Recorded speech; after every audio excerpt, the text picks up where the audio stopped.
네, 오늘 이제 긴급 Q&A 시간들을 좀 갖겠습니다.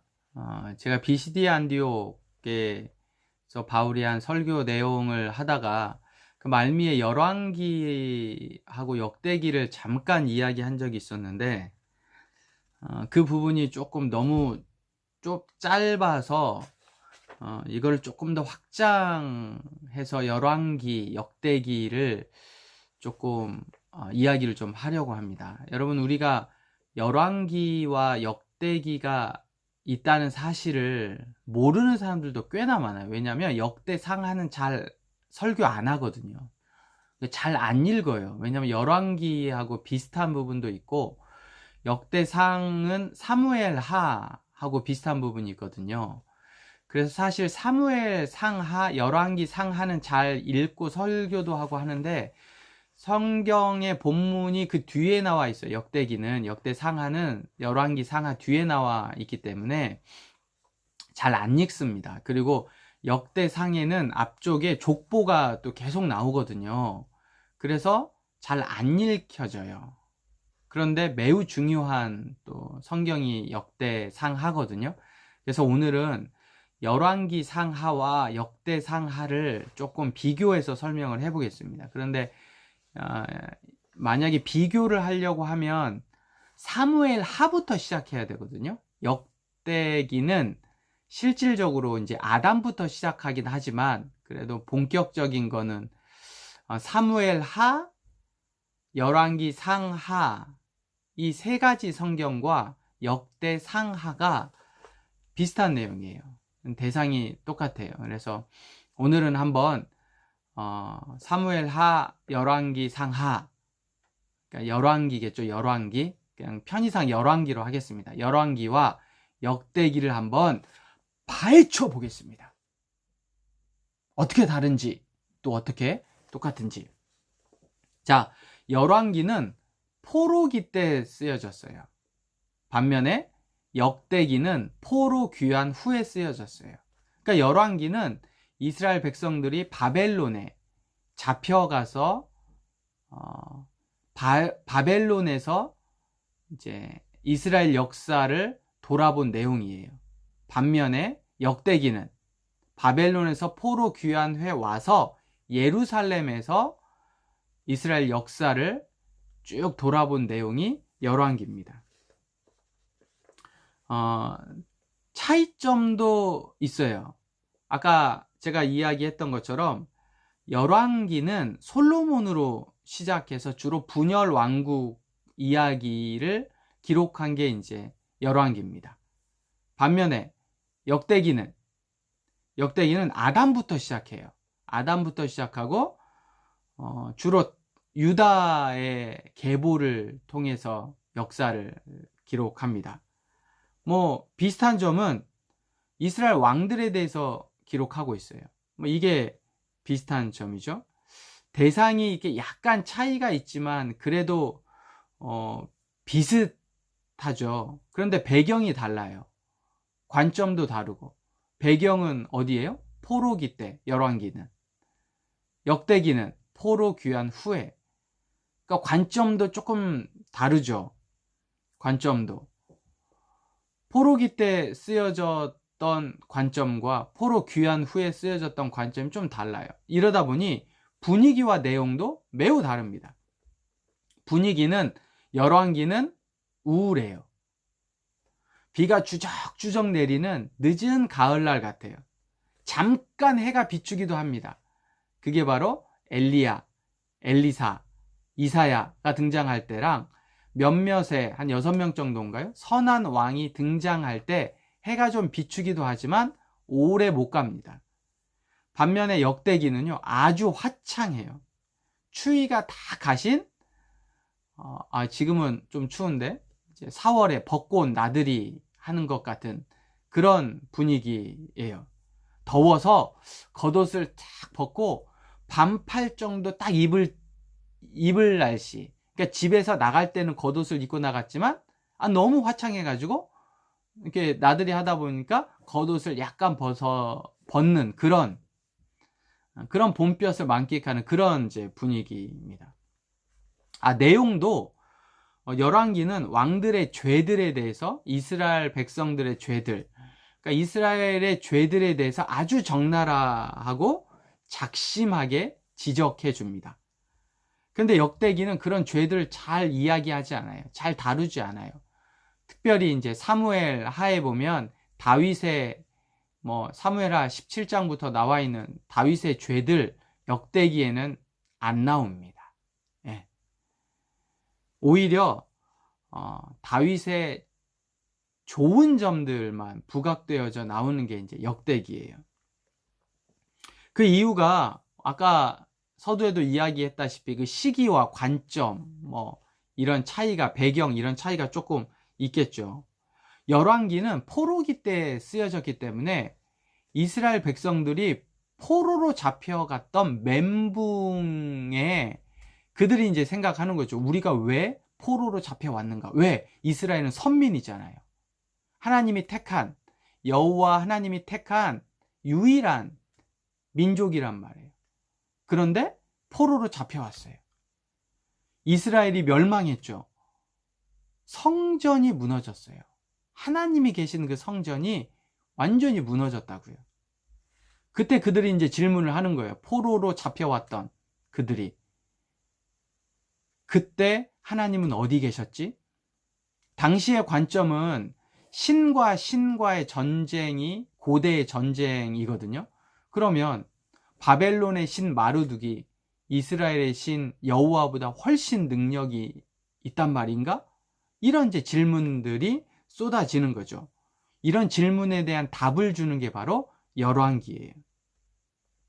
그러다 보니 내용 자체가 이스라엘 역사 속에서 얼마나 그들이 잘못했는가, 멸망당할 수밖에 없는 그들의 모습과 그들의 삶을 아주 열왕기가 자세하게 기록해 놓고 있어요. 그래서 하나님의 심판에 대한 근거, 그러니까 이스라엘이 멸망이 하나님의 심판이란 말이죠. 그 심판에 대한 하나님의 근거, 그리고 정당성을 열왕기가 기록해 놓고 있어요.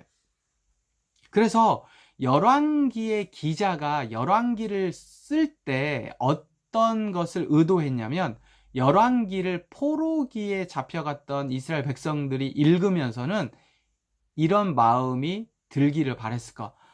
아, 대박. 우리가 잘못했네. 이 정도였어, 우리가? 와, 왕들이 이렇게 하나님 앞에 불순종했어? 망할 만하네. 이 이야기가 듣고 싶었다는 거예요. 그래서 이미 사무엘 상하, 열왕기 상하를 신명기적 역사서라고 하거든요. 그러니까 이미 신명기에 모세를 통해서 다 예언되어져 있었어요. 말씀해 놓으신 거예요. 너희가 이렇게 하면, 그러니까 하나님의 말씀에 순종하고, 모세가, 내가 너희에게, 여기서 나는 모세겠죠. 모세가 명령한 율법과 규례와 명령을 다 지켜 행하면 하나님이 너희를 선하게 보호하실 거고, 그러나 너희가 하나님의 말씀에 순종하지 않으면 벌 받을 것. 이게 신명기의 내용이거든요. 이거를 다윗이 죽을 때 유언으로 열왕기상 2장 3절에서 4절의 이야기를 하고 있단 말이죠. 그러니까 이 신명기적 역사서의 기술이 그대로 나와 있는 게 열왕기예요. 반면에 역대기는 포로 귀환 후에 쓰여진 거잖아요. 그러니까 이스라엘 백성들이 이미 포로 생활을 하면서 그 죄값을 다 치른 거예요. 열왕기를 다 읽고 이스라엘 백성들은 하나님 앞에 회개하고 다시 되돌아왔어요. 그래서 하나님이 이스라엘 백성들을 고레스 칙령을 통해서 다시 예루살렘으로, 이스라엘로 회복시켜 주신 거죠. 다시 돌아온 그들에겐 이제 과거의 모든 것을 싣고 새 출발하면 돼요. 그래서 그런 관점으로 역대기가 쓰여졌기 때문에 상당히 희망적이죠. 밝아요. 특별히 북이스라엘은 이미 멸망했죠. 그리고 남유다만이 다윗의 가문을 통해서 근근히 이어져 왔어요. 이게 열왕기에 보면 열왕기 맨 뒤에 보면 여호야긴이 석방되어졌다라는 말이 나오는 거예요. 그러니까 그것을 통해서 다윗의 가문은 사무엘 하 7장에 약속된 것처럼 끊어지지 않고 계속 이어온 거죠. 그래서 역대기는 유다 지파 중심, 다윗 중심으로 기록되어져 있어요. 그래서 2장에 보면 유다 지파의 계보가 맨 먼저 등장합니다. 그리고 다른 지파들이 이제 등장을 하게 되고요. 다윗의 행적도 10장부터 29장까지 대략 한 20장 정도 다윗에 대해서 아주 좋은 이야기들만 역대기는 쓰고 있습니다. 언약궤가 예루살렘으로 이동하는 모습들, 그 다음에 성전 계획, 그 다음에 군사적인 승리, 그리고 성전 준비하는 거. 이게 다윗이 성전을 짓고 싶었잖아요. 그런데 이제 성전을 못 지어서 그 솔로몬에게 성전을 짓는 거를 위임을 하는데, 다윗이 이제 9장에 걸쳐서 성전 건축을 준비하는 모습들을 아주 자세하게 기록하고 있습니다. 앞에서도 이야기했지만 다윗의 내용 중에 실수한 게 많단 말이죠. 사무엘 하에 보면 다윗이 실수한 게 어마어마하게 많이 나오거든요, 비중이. 그런데 역대기에는 1도 안 나옵니다. 아주 다윗의 좋은 내용만 나와요. 그리고 열왕기에는 남유다, 북이스라엘의 왕들이 각각 19명이에요. 각각 19명? 그 내용이 다 나오지만 역대기에는 남유다의 왕 19명에 대한 이야기만 나와요. 분열왕국 시대에. 그 다음에 또 특이한 점은, 여러분, 남유다의 왕 중에 가장 악한 왕이 므낫세입니다. 북이스라엘의 가장 악한 왕은 아합이에요. 남유다의 가장 악한 왕은 므낫세입니다. 므낫세.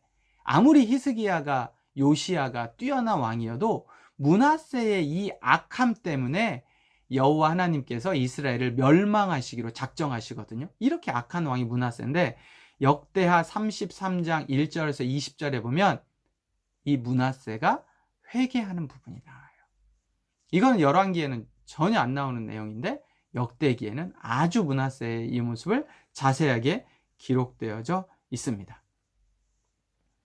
역대기의 강조점이 뭐냐면 바른 예배예요. 성전에서의 바른 예배, 그리고 정결한 삶, 그리고 하나님에 대한 절대적인 신뢰. 이 세 가지가 역대기 아주 중요합니다. 역대기의 중요한 건 뭐라고요? 성전에서의 하나님에 대한 바른 예배, 그리고 정결한 삶, 그리고 하나님에 대한 절대적 신뢰. 이게 역대기의 중요한 점이에요. 왜? 반대로 바꾸면 열왕기에서 이스라엘이 가장 못했던 게 이거예요. 하나님에 대한 바른 예배가 없었어요. 그리고 정결하지 않은 삶, 우상을 숭배하고 하나님 앞에 패역하고 죄를 짓고, 그 다음에 세 번째는 하나님에 대해서 신뢰가 없었죠. 불순종했죠. 그러니까 이런 모습들이 열왕기에 고스란히 나오거든요. 그래서 반면 교사로 역대기에는, 포로 귀환 후에는 이런 모습이 하나님에 대한 성전에서의 바른 예배, 그리고 정결한 삶, 그리고 하나님에 대한 절대적인 신뢰, 이게 역대기에서 아주 강조되고 있습니다. 자, 이상으로 열왕기와 역대기를 정리를 한번 마치겠습니다. 여러분, 역대기 안 읽어보셨죠? 앞쪽에 족보 나오는 부분이 조금 지루하긴 한데, 역대기는 오늘 지금 이 화창한 봄날, 벚꽃은 다 지었지만 따뜻한 이 봄볕을 맞으면서 희망차게 읽을 수 있는 게 바로 역대기입니다. 그래서 이 영상을 다 보신 분들은 역대기 한번 읽어보세요. 오늘 또 요즘과 아주 분위기가 잘 맞는 성경입니다. 자, 이상으로 긴급 Q&A 역대기와 열왕기를 정리했습니다. 안녕.